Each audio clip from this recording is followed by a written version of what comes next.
আমি এখন গেট দিয়ে ভিতরে ঢুকবো ইনশাআল্লাহ।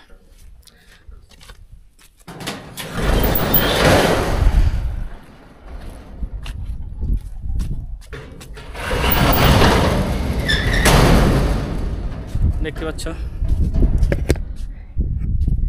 এই যে দেখতে পাচ্ছ এটার মধ্যে পানি আছে, এই পানি কিন্তু আমি গাছে দেই।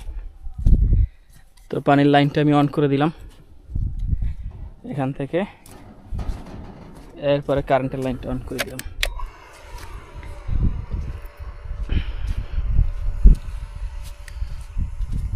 পানি কিন্তু অলরেডি চলে যাচ্ছে গাছের মধ্যে।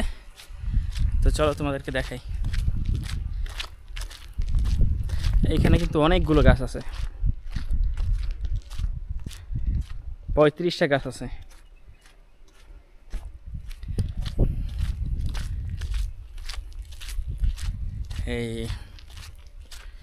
এই 35টা গাছে প্রত্যেক দিন পানি দেওয়া লাগে।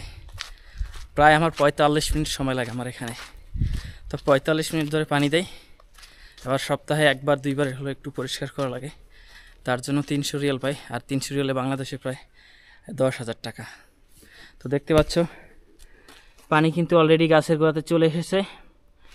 তো যেহেতু সৌদি আমাকে বলছিল যে সে সার নিয়ে আসছে, আমাকে সার দিতে হবে। তো আমি কিন্তু এখন সার আনতে যাচ্ছি। তো দেখতে পাচ্ছ আমার গত বছর যখন সৌদিতে ছিলাম তখন কিন্তু আমার নাকের সমস্যা ছিল, যার কারণে কাজ করতে প্রচুর কষ্ট হতো। কিন্তু তো সেই যে কষ্ট হতো আমার কিন্তু প্রায় শ্বাসকষ্টের কাছাকাছি চলে এসেছিল।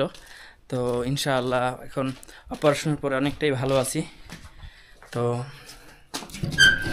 তোমাদের যাদের সমস্যা আছে তারা অবশ্যই দ্রুত চিকিৎসা নাও, কারণ নিজের কিছু হলে আসলে অন্যের কিছু আসে যাবে না। তো সবার আগে নিজের সুস্থতা, তারপরে দুনিয়ার অন্য কিছু। তো আমি এখন আসলে হারে হারে টের পাচ্ছি যে আসলে নিজের সুস্থতাই সবার আগে, প্রথমে, তারপরে দুনিয়ার সব কিছু। তো আমি কিন্তু সার নিয়ে এসেছি অলরেডি, এই যে দেখতে পাচ্ছ প্যাকেট থেকে বের করব।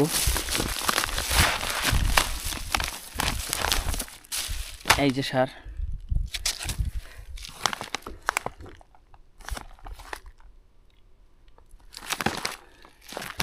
এই সারটা সব গাছের গোড়াতে দিতে হবে। তো এখন দেওয়ার জন্য রেডি।